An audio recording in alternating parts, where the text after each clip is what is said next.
Hi, this is a foreigner in the Philippines. Well, one of the things that I've found myself constantly at odds with is the fight, the battle to find out actually who you are. How are you different from everybody else? And where do you end and where do others begin? And one of the reasons I think that this is difficult is because we have this vast space in and around us, which we call a mind. And in that mind, we have all kinds of things going on, which we apparently have no control over. But that's not really true. We do have a lot more control over what we think and a lot less control over why all of that stuff is there. And when I think about all of the noise that I used to have and try to get rid of in my head was a really difficult challenge. And I think that everybody has this. In fact, isn't that what happens with schizophrenics, that they find that they no longer know which one they are? And my own homegrown way of dealing with this was to find a high place, metaphorically and physically. Go to a high place where you can look down over the world. That's one of the prerequisites for me. You go to a high place where you are physically above everything, and then you start to sort the things out that are floating around in that huge, huge place you call a mind. And it is a place. For my money, it's a place where you can get lost. It's a place where you can actually find yourself, because you are in there. When you close your eyes and sleep at night, you may find that it's not just you in there. Now, when you get to this high place, which is my little how-to for tonight, what do? Now you're in your high place, so what? Well, the thing to do is to realize that all of those statements, opinions, words floating around inside are not necessarily yours.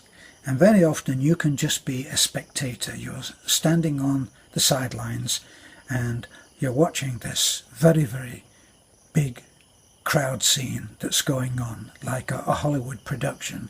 And the difficulty is in finding out who you are. Now, I had a taste of this in the physical sense, not the material, not the spiritual sense, when I first joined a big band of 13, 14 people, and I was just one of them. And there was a great deal of amplification, amplified guitars, amplified bass, amplified guitar, bass, drums. Everything was amplified and fed back to us through monitors. And at first, I just couldn't work out, well, which sound is me? And then after a while, I quickly attuned to what my sound was and how to pick it out. Now, did all of those other voices, other trombones, other trumpets, saxophone, all of the amplified stuff, did all of that disappear just because I was managing to pick out my sound? No, it didn't. But I knew which was me, and I could change the me in all of that sound. So, applying that idea to our hilltop reverie research, how can we work out which one is us? Well, I think I've said this before, that what you can do is you can work out what is not you. So you hear all of those time-honored phrases.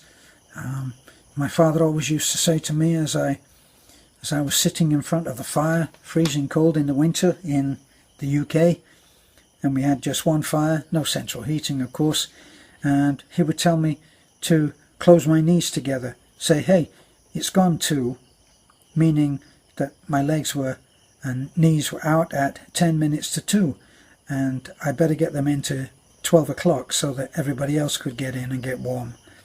Well, so I got 10 to 2. Hey, it's 10 to 2. I got that one to sort out. Well, hey, that's my dad.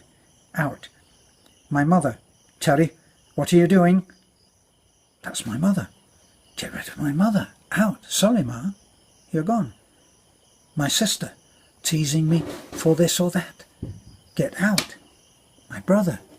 Doing the same. My brother. Teacher, you can't do that. What are you doing? Flannery, who are you? What? Get it out. My friends. I don't think you're any good at that. My enemies. We're going to get you. All of those phrases are all swirling around. And just by playing my attention over them, I give them energy. I give them power over me. As soon as I say, hey, you're not me, I take back some of my power. And one definition that I read a long time ago about the definition of power. The definition of power is the ability to hold your position. Now, when you're being knocked around by all of these different phrases and statements and beings stuck on the end of those statements and opinions about you, both derogatory and even perhaps flattering, you actually can get yourself back. You can retrieve yourself simply by knowing which one is you. How do you do that? You just focus on listening to yourself, listening to your own ideas, and recognizing that those repetitive statements that you've been carrying around in your head for so many years are not you. You try it.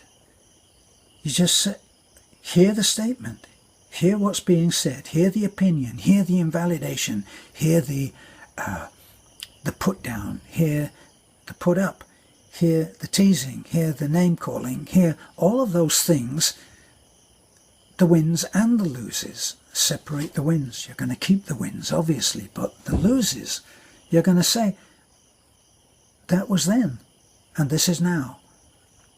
That's not me. This is me. And in among that, this is a bum's rush through how to find yourself, obviously. It's not a silver bullet.